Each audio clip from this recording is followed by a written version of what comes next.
दोस्तों चलिए आज का वीडियो एक सवाल से शुरू करते हैं। अगर मैं आपसे पूछूं कि क्या रात में जब भी आप अंतरिक्ष की अनंत गहराइयों को देखते हैं तो आपको क्या नजर आता है?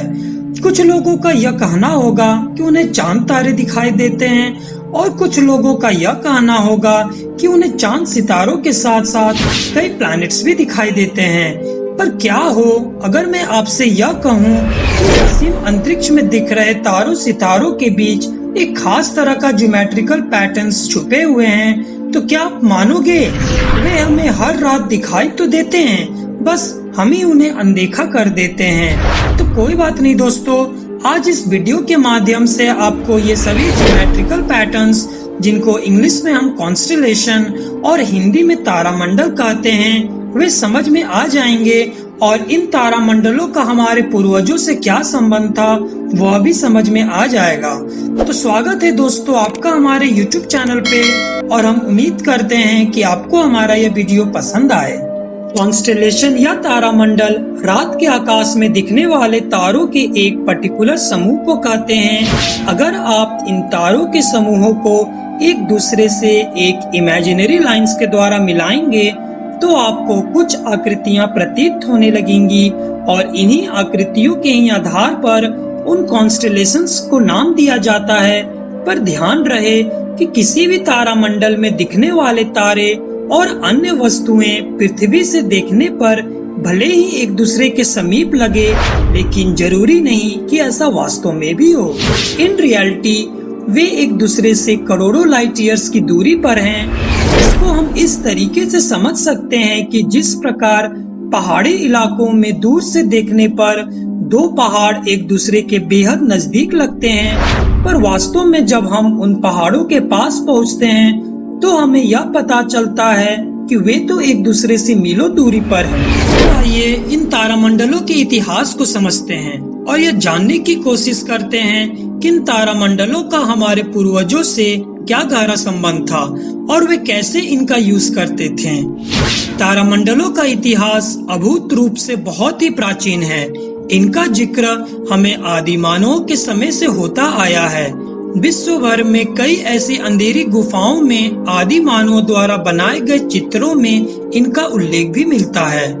फिर जैसे जैसे मनुष्यों का विकास हुआ और मनुष्य बुद्धिमान होते गया, उसने इन तारामंडलों को नाम देना शुरू कर दिया और एक ही तारामंडल को विश्व भर में अलग अलग नामों से जाना जाता है। जैसे कि सबसे फेमस ओरायन कॉन्स्टेलेशन को हम प्राचीन भारत में मृगशीर्ष और इजिप्शियन सभ्यता में ओसाइरिस भी कहते हैं।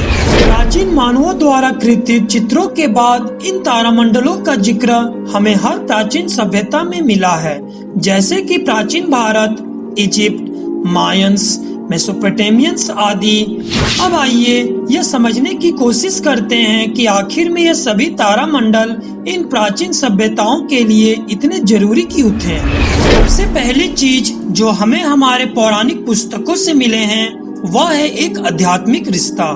तारामंडल को हर प्राचीन सभ्यता में उनके देवी देवता अथवा ऋषि मुनियों द्वारा जोड़कर देखा गया है। चाहे वो इजिप्शियंस हों जिनके पिरामिड्स की पोजीशंस ओरायन के फेमस 3 स्टार बेल्ट से एकदम मैच करती है, और तो और ओरायन तारामंडल के तारों को मिस्र में भगवान भी माना जाता था, जिनको वहाँ के लोग साह के नाम से भी बुलाते थे। या बात करें हम प्राचीन भारत की, जहाँ पर उर्सा मेजर या द ग्रेट बेयर कॉन्स्टेलेशन को हम सप्तऋषि तारामंडल भी कहते हैं। और ये सप्तऋषि, जिसका अर्थ है 7 ऋषि और कोई नहीं, हमारे पौराणिक कथाओं के अनुसार भगवान ब्रह्मा के मनस पुत्र थे, जिनके नाम हैं ऋषि अत्रि, ऋषि मारीच, ऋषि पुलाहा, ऋषि पुलस्त्य, ऋषि क्रातु, ऋषि वशिष्ठ और ऋषि कश्यप। और आज के समय में जितने भी कॉन्स्टेलेशंस मौजूद हैं, अधिकतम के नाम ग्रीक और रोमन सभ्यता के देवी देवताओं के ऊपर ही रखा गया है। यह तो बात हुई आध्यात्मिकता की, पर क्या आपको पता है कि इन कॉन्स्टेलेशंस का उपयोग प्राचीन मिनोअन्स जो कि मेडिटेरेनियन आइलैंड के पास रहते थे, उनके प्राचीन पुस्तकें जो कि लगभग 7500 वर्ष पुराने हैं, उनसे हमें यह पता चलता है कि वे लोग इन तारामंडलों का उपयोग समुद्र में रात के सफर के लिए किया करते थे। और फिर इसके बाद लगभग हर प्राचीन सभ्यता में इन तारामंडलों का उल्लेख नेविगेशनल पर्पस के लिए मिलता है। तीसरी बात जो हमें हमारे पूर्वजों की किताबों से पता चला है, वह है कि ये लोग इन तारामंडलों का उपयोग अपनी खेती बाड़ी के लिए भी किया करते थे। इसको हम इस तरीके से समझते हैं कि जैसे कि हमें पता है कि कोई भी तारामंडल एक पर्टिकुलर स्थान पर एक पर्टिकुलर समय के दौरान ही नजर आता है और फिर वो वहां से गायब हो जाता है। इसका सबसे प्रमुख कारण है पृथ्वी का सूर्य के चक्कर लगाना, जिससे मौसमों में भी बदलाव आता है। और यही कारण है कि एक पर्टिकुलर जगह पर एक पर्टिकुलर कॉन्स्टेलेशन कुछ ही समय के लिए भी दिखता है। अब पौराणिक समय में हमारे पूर्वज इन तारामंडलों के दिखने के हिसाब से अपने खेतों में अनाज बोते थे।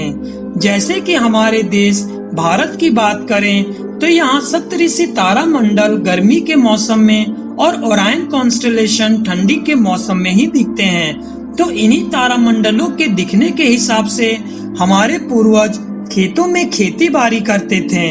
जैसे ही उन्हें सप्तऋषि तारामंडल दिखने लगते थे, वे समझ जाते थे कि अब गर्मियों का मौसम शुरू होने वाला है और फिर वे अनाज या सब्जी खेतों में बोते थे जो गर्मियों के मौसम में ही फल फूल सकें। यही काम वे ठंडियों में भी किया करते थे।